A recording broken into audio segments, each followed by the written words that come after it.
These are the lesson activities for section 2.2. All right, I've got a matrix A and 4 different vectors, B1, B2, B3, and B4. And first thing I want to do is find A inverse.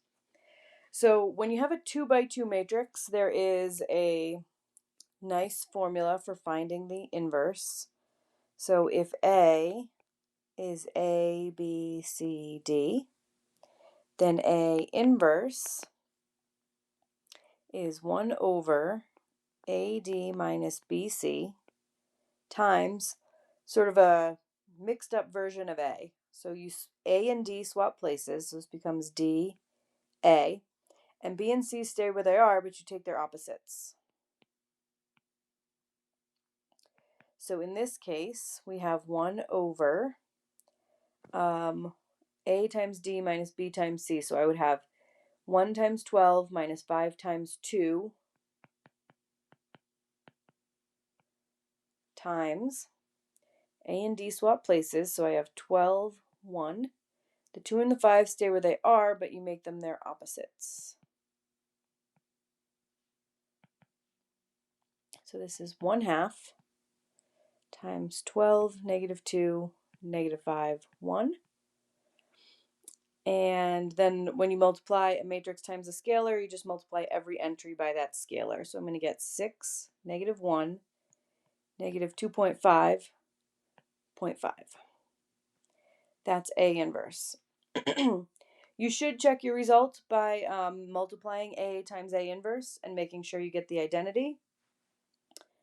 I'll just go through that real quick. Okay, so A,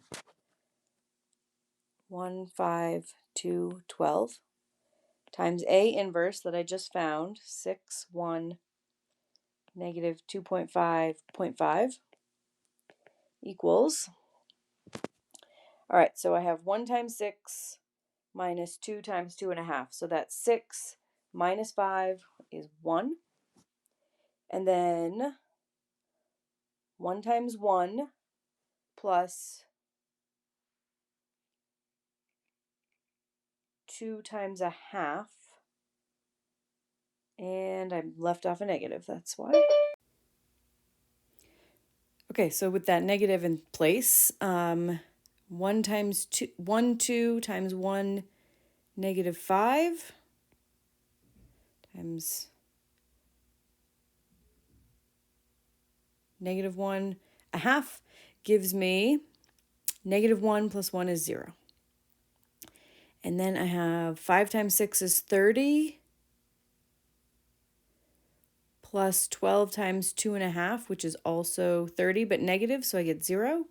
And then I have -5 plus 6, which is 1. Check. Okay, so to use A inverse to solve AX equals a vector, we can use the fact that A times X equals B. If I want to solve this for X, you can multiply both sides by A inverse on the left. Because A inverse times A is the identity. And the identity times anything is that thing.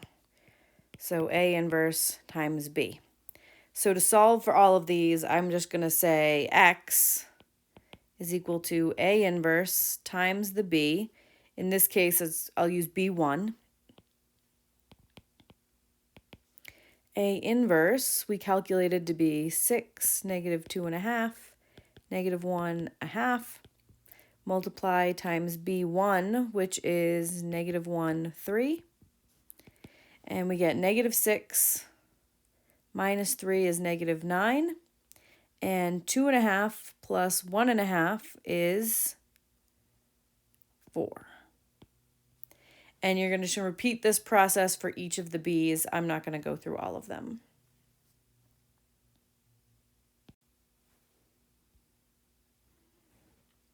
Okay, so to find the inverse of a 3x3, you need to use a calculator.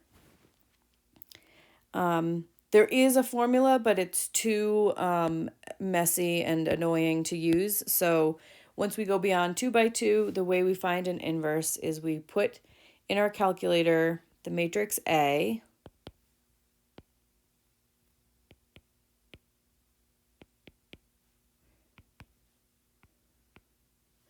and then you augment it with the identity. In this case, the 3 by 3 identity, because A is 3 by 3. So we put in 1, 0, 0, 0, 1, 0, 0, 0, 1.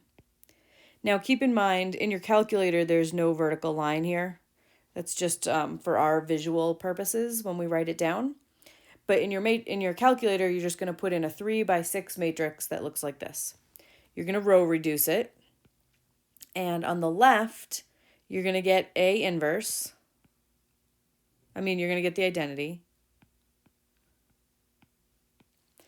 And on the right, you're going to have a 3 by 3 matrix that would be A inverse. So I'm not going to go through it. This is the process. The answer is in the back so you can check it. But that's how you find it. If you don't get the identity here, then A inverse does not exist. Okay, so if we want to give an example of a 2 by 2 matrix that does not have an inverse, we should remember the formula, the easy formula for a 2 by 2 inverse. So if A is A, B, C, D, then A inverse is 1 over AD minus BC times D, A, negative B, negative C. Now, any AD, BC that would make this value 0 would mean A inverse doesn't exist because you can't put a 0 in a denominator. So choose an AD, a B, and a C that when you do AD minus BC, you get 0. So let's see, I could do AD 2 and 3, that gives me 6. And so BC would have to also be 6, so 1 and 6. AD minus BC is 0, so A inverse does not exist.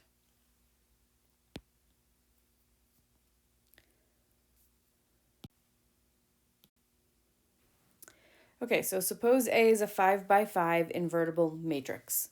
So if A is invertible, the way you would find its inverse is to, in a calculator, you'd put A on the left, you'd augment with the 5 by 5 identity,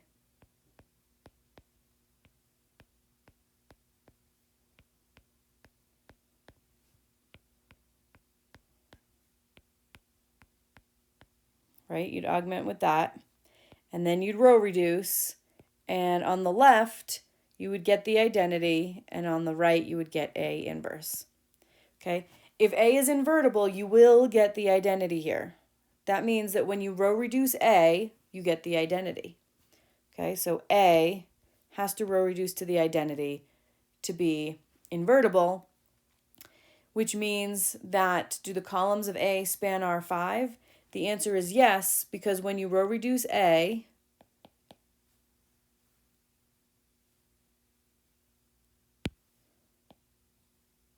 you get the identity, which means that A has a pivot in every row.